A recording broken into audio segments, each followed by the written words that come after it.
Last year we reviewed the Huawei P40 Pro, and it was really good on like all accounts. It had super fast charging, really good battery life, great performance, and maybe the most impressive, a true 5x optical telephoto camera. Now the whole camera system was awesome. It could basically see in the dark without the use of a night mode just because of the sheer size of the sensor and the fact that it's using RYYB pixel arrays. And the true 5x optical telephoto camera was amazing. It was basically using this really cool prism mechanism to reflect light at 90 degrees so you could turn the sensor sideways and have more distance to actually reflect that light onto. You know, since Huawei released the P30 Pro, we've seen a lot of companies try to copy them in different ways. We saw Xiaomi release the Mi Note 10, which didn't have a true optical 5x telephoto, even though they said it was. We've seen the Galaxy S20 Ultra, which can do up to 100x zoom. There are a lot of people that are just trying to best Huawei in the camera department. But Huawei didn't really want to be beat, and this year they're actually taking a note out of Samsung's book by releasing 3 flagship phones. You've got the Huawei P40, the Huawei P40 Pro, and this phone, the Huawei P40 Pro Plus with true 10x optical zoom. Now before we go any further, I do have to give a shout out to our sponsor Tech Deals, and we'll get more into that later in the video. Now, for all intents and purposes, you could watch our P40 Pro review and get a good sense of what the P40 Pro Plus is. It's got a rounded screen and a rounded back, although the P40 Pro Plus uses ceramic, which feels really nice. And the screen's also curved on the bottom, which actually makes a lot of sense because now most people use gesture navigation. And if you're going home or doing multitasking, swiping up from the bottom is just a lot more comfortable when you've got a curved display there. Now, Huawei did include these nice thick rails in the corners to protect that screen, and I honestly think this design is really nice. It still feels fairly thin, even though it's definitely a little thicker than you're probably used to in a smartphone. And from a specs perspective, you're pretty much getting what you got on the Huawei P40 Pro as well. You're getting that Kirin 990 processor with 5G built in, you're getting 8 GB of RAM, a 90 Hz FHD Plus display. The big difference here is that you're getting 512 GB of storage versus the 256 GB of storage that you're gonna see on the Huawei P40 Pro. Now, I used the phone for around 6 days, and performance overall was really great. I didn't really notice any hiccups or stuttering, and performance on benchmarks is about the same as a Snapdragon 855. And yes, that's not quite as good as the 855 Plus or the 865, but when you can't really notice any stuttering or hiccups, does it really matter? Now, you're probably going to notice this a little bit in gaming, but if you're not a heavy mobile gamer, that probably won't be much of an issue. The P40 Pro Plus also has the same 4200 mAh battery, and Huawei phones have traditionally had really good battery life, and that's mostly because that Kirin processor sips battery very slowly. I got just under 2 days of battery life on the P40 Pro Plus, which is about unplugging in at 9:30 a.m. and having it die around 7 p.m. the next day. And that's fine. I mean, it's not quite as good as the LG V60, but the P40 Pro Plus charges at 40 watts with the included fast charger. And when you can charge at a rate of 40 watts and get almost 2-day battery life, that's kind of the sweet spot. Now, one other upgrade that Huawei did make with the P40 Pro Plus over the normal P40 Pro is that you have the option of using a wireless 40-watt fast charger from Huawei. Now, this is a proprietary charger. You're gonna have to buy it from Huawei if you wanna get the 40-watt fast charging, but if you get the regular P40 Pro, you only have the option for 27 watts. So, for all intents and purposes, it looks the same. It feels mostly the same. You could probably go and watch our P40 Pro review and get most of the gist of this phone.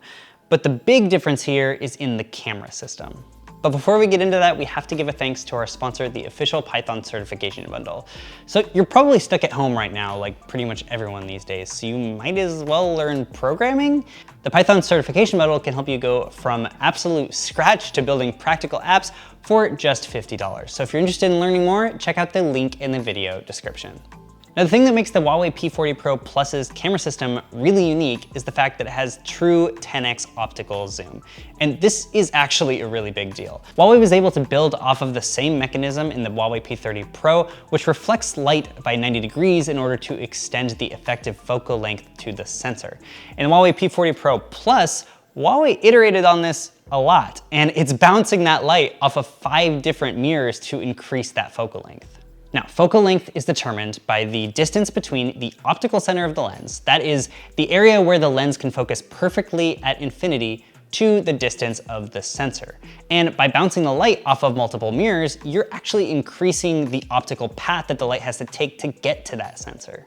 So when you look in this lens, you're not gonna see a lens, you see a mirror, and there's a multi-mirror path that light has to take to get to that sensor. It's a really cool piece of engineering, and I love when companies do this. So the question then becomes, how does this actually work in reality? Because it's an f4.4 lens, which is to say, it doesn't have the widest aperture. It's going to have to artificially bump the ISO a little bit more in order to get the light you need. And all in all, I would say it's pretty good. I figured the best way to test that 10x optical zoom would be to test it directly against the Samsung Galaxy S20 Ultra, because the Samsung Galaxy S20 Ultra also uses a similar prism mechanism, although it's just a little bit over 4x, not true optical 10x. Looking at the two side by side, I would definitely say that in most cases, the Huawei beats out the Samsung pretty handedly. It's definitely sharper, especially on things with hard edges like text, although in some circumstances, the raw processing on the Samsung can produce a much better image. It's definitely gonna depend on what you're shooting and how that phone interprets that data. And in most cases, data out of the Huawei is definitely sharper, but if you're outside and need that extra boost in the shadows, Samsung will actually do a better job, which is pretty surprising for software AI. Now, another thing that the Huawei P40 Pro Plus can do is zoom to up to 100x, and that's something that the Samsung Galaxy S20 Ultra was really excited about doing. In fact, it's got a space zoom marker on the back of its lens. Now, when you compare 100x zoom on both of these phones, it's much more of a mix-up. They both look really bad, just very blurry and very, very difficult to actually see anything. Now, Samsung did have a leg up in the fact that its stabilization was a lot better when zoomed into 100x. Huawei's did get better with an update that I had during my review time with the device, but it's still very, very wobbly when you're actually trying to get a shot. Both Michael Fisher and I also experienced this bug where if you're zoomed into 100x and then you take the shot, the actual image that comes out will be shifted slightly to the left. So it's actually hard to get a shot at 100x zoom. So it's cool, it's nice to have a camera that can zoom that much and has that big of a focal range. But what about the other cameras? Well, the main sensor on the Huawei P40 Pro Plus is a huge 1/1.28 inch sensor that uses a RYYB filter array. And this means that it actually is using red, yellow, and blue pixels instead of red, green, and blue pixels. The reason they did this is because the spectrum of yellow light is much wider than the spectrum of green light. And when you're working with just a few photons compared to the many, many photons that you're getting from larger cameras, that lets a lot more light into a small sensor. And of course, that filter array performs really well, just like we saw in the Huawei P30 Pro. Especially in low light performance, you're getting crazy, crazy good low light, even in areas that it's almost completely pitch black. Honestly, I felt like the only light that was shining on my body was coming from the phone itself, and it still made the room look like it was pretty well lit. It's really, really good. General imaging with this sensor is also really good. Things had really nice sharpness and they didn't feel like they had over dynamic range where you lift the shadows too much. But I did notice that Huawei really likes to shift the hue of reds more towards this like pink or magenta color. Here's a comparison between the Galaxy S20 Ultra and the Huawei P40 Pro Plus, just to show you what I mean.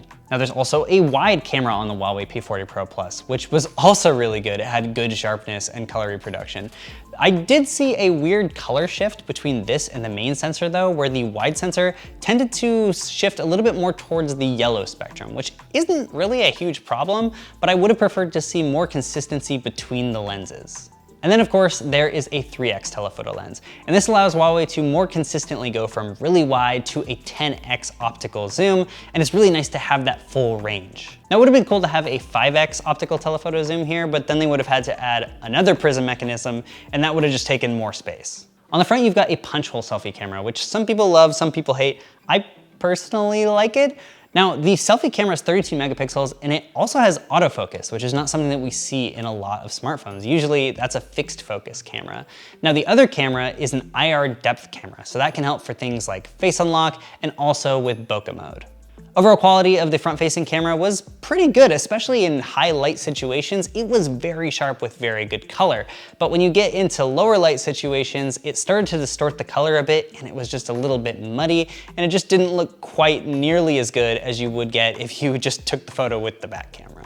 Okay, so with that all out of the way, how is the phone actually to use? And as with most Huawei phones after the P30 Pro, it's rough.